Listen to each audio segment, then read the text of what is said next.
Und dort kann man jetzt mit dem ersten Kreis, mit den Leuten, die da folgen, kann man jetzt ein paar Sachen anschauen.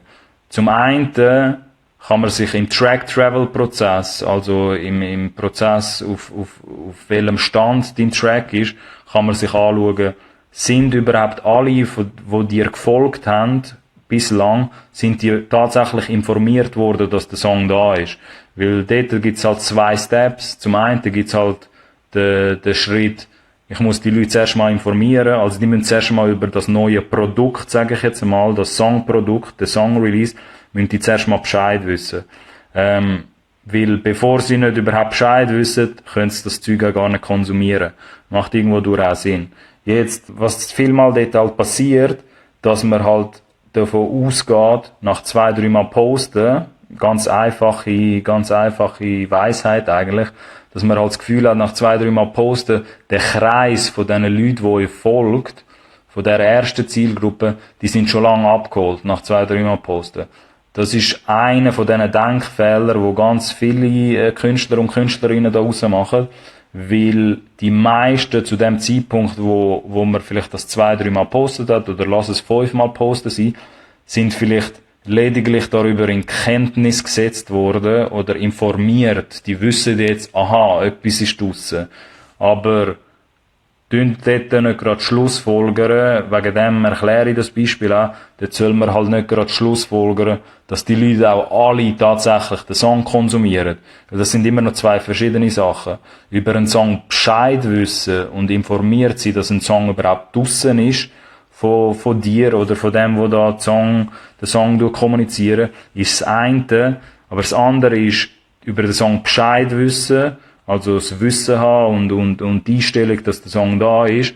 Aber die Einstellung, und dann kommen wir nachher dazu, ein bisschen, kommen wir in das Musikmarketing-Ding, aber die Einstellung, dass man den auch konsumieren will, ist dann eine andere. Das sind so ein bisschen die 2 Steps, die man sich dort anschauen kann. Darum sage ich ja Track-Travel-Prozess, oder nenne ich das so, mit dieser Route, weil es kann sein, egal wer jetzt dazu schaut, es kann sein, dass 2 Leute mir jetzt dazu schauen und bei der einen Person, beim einen Künstler, ist man vielleicht in dieser Phase mit dem Song, dass die Leute informiert sind, aber den noch nicht richtig konsumieren.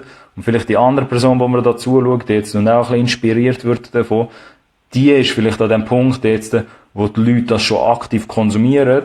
Aber dort gibt's nachher auch nochmal einen Step drüber. Und zwar, wenn wir jetzt immer noch in dem Kreis bleiben, von diesen Leuten, die euch folgen, dass wir dort, und dort reden wir halt in so einem Marketing-Sinn von einer Intensivierung, also etwas intensiver hören in dem Fall, dass man sich halt anschaut, mit einem einfachen Beispiel, sagen wir 200 Leute folgen euch, dass man sich jetzt zum ersten anschaut, okay, mit der Songkommunikation, die man bis jetzt schon gemacht hat, wissen überhaupt all die 200 Leute, die mir folgen, dass ein Song existiert.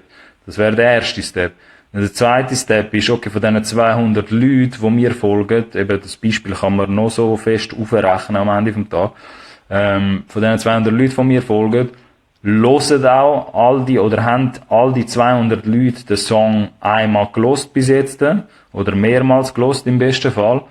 Und die Wahrscheinlichkeit, oder es sieht meistens bei vielen dann so aus, dass von diesen 200 Leuten, die einen folgen, dass zwar vielleicht, lass es 80% von diesen 200 Leuten sein, wissen zwar, dass der Song da ist, oder dass der existiert irgendwo in der Welt, von dem Künstler oder von dieser Künstlerin, aber vielleicht weniger als die Hälfte hat den mal ein bisschen anfangen anspielen, und nochmal die Hälfte von diesen Personen, und das sind am Schluss vielleicht nachher nur noch 10, 20, 30 Leute, los das auf Endlosschlaufe oder on Repeat. Und das sage ich jetzt ein bisschen grosszügig, weil man kann sich immer so ein bisschen 15-20% abrechnen von diesen Leuten, die nachher wirklich die-hard Fans sind und die das auf und runter hören.